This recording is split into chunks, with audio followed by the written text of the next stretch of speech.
નમસ્તે મિત્રો, સ્વાગત છે તમારું આપણી YouTube channel job and career guide by Manisha. મિત્રો, આજે આપણે ખૂબ જ મહત્ત્વની અને અગત્યની નોકરી માટેની જાહેરાત લઈને આવી ગયા છીએ. મિત્રો, ઇન્ટરવ્યૂ આપી અને તમે ખૂબ સારા પગારની નોકરી મેળવી શકો છો. મિત્રો, 30,000 થી 35,000 રૂપિયા સુધીના પગારની તમને નોકરી મળવા પાત્ર છે. મિત્રો, તો ચાલો મેળવી લઈએ તેના વિશે વિગતવાર માહિતી.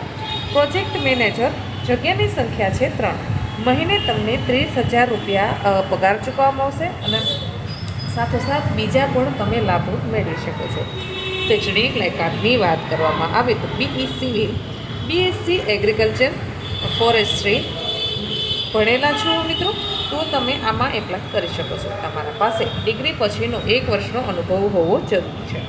હવે મિત્રો, વાત કરવામાં આવે કે ભાઈ મહેસૂલ અથવા ફોરેસ્ટ વિષય અંગેની યોજના પ્રોજેક્ટ સંદર્ભનો અનુભવ હોવો જરૂરી છે, અથવા તો કૃષિ સિંચાઈ યોજના અથવા તો તેના પ્રોજેક્ટમાં તમે કામ કરેલું હોવું જોઈએ. આ બાબત ખાસ તમે ધ્યાનમાં રહેજો.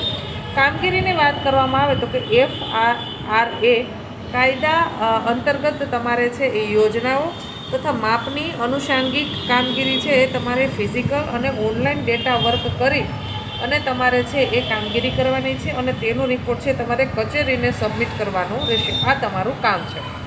હવે વાત કરીશું ભાઈ બીજી પોસ્ટની, તો કે કોઓર્ડિનેટર. કોઓર્ડિનેટર માટે 1 જગ્યા ખાલી છે અને મહિને તમને 35,000 રૂપિયા પગાર ચૂકવવામાં આવશે. સાથોસાથ અન્ય છે એ લાભો તમને છે એ મળવાપાત્ર થશે.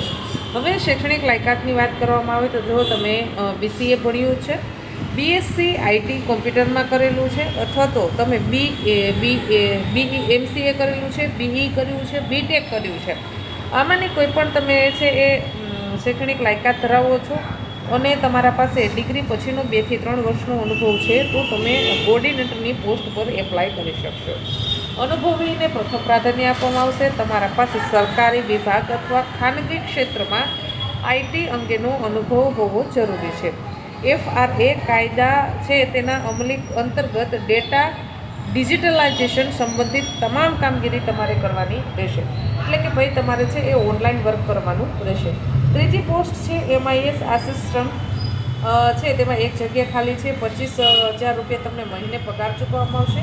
શૈક્ષણિક લાયકાતની વાત કરવામાં આવે તો જે લોકોએ MCA કર્યું છે, BE કર્યું છે, BTech કર્યું છે, અથવા તો BSc કમ્પ્યુટર IT કર્યું છે અને તમારા પાસે છે એ IT ક્ષેત્રની કામગીરીનો 2 થી 3 વર્ષનો જો અનુભવ છે મિત્રો, તો તમે આના માટે એપ્લાય કરી શકો છો. તમે અનુભવ પણ કઈ બાબતનો હોવો જોઈએ તો સરકારી વિભાગો અથવા ખાનગી વિભાગમાં તમે કામગીરી કરેલી હોવી જોઈએ મિત્રો.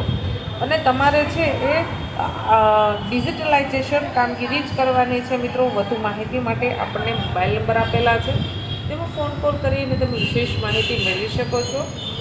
હિંમતનગર અને અરવલ્લી માટે, એટલે કે ભાઈ છે હિંમતનગર અને અરવલ્લીના આસપાસના વિસ્તારના લોકો છે તેને પ્રથમ પ્રાધાન્ય આપવામાં આવશે. બાકી બીજા બધા અરજદારો પણ અરજી કરી શકે છે, એપ્લાય કરી શકે છે. વિશેષ માહિતી માટે આપણને જે આ નંબર આપેલો છે તેમાં આપણે ફોન કરી લેવાનો છે. નંબર નોંધી લેશો 81 626 831. હજુ એક વખત નંબર બોલું છું, 8160026831. મિત્રો, આ નંબર પર ફોન કોલ કરીને તમે વિશેષ માહિતી મેળવી શકો છો. ખૂબ સારા પગારની નોકરી છે ભાઈ. 30,000 થી 35,000, 25,000, 30,000 અને 35,000 રૂપિયા સુધી તમને પગાર મળવા પાત્ર થશે. આશા રાખું છું કે તમને આ માહિતી પસંદ આવી હશે. જો માહિતી પસંદ આવી હોય તો વિડીયોને લાઈક કરો. હજી આપણી યુટ્યુબ ચેનલને સબસ્ક્રાઈબ નથી કરી હોય, રાહ શેની જુઓ છો, ફટાફટથી ચેનલને કરી દેશો સબસ્ક્રાઈબ. ધન્યવાદ.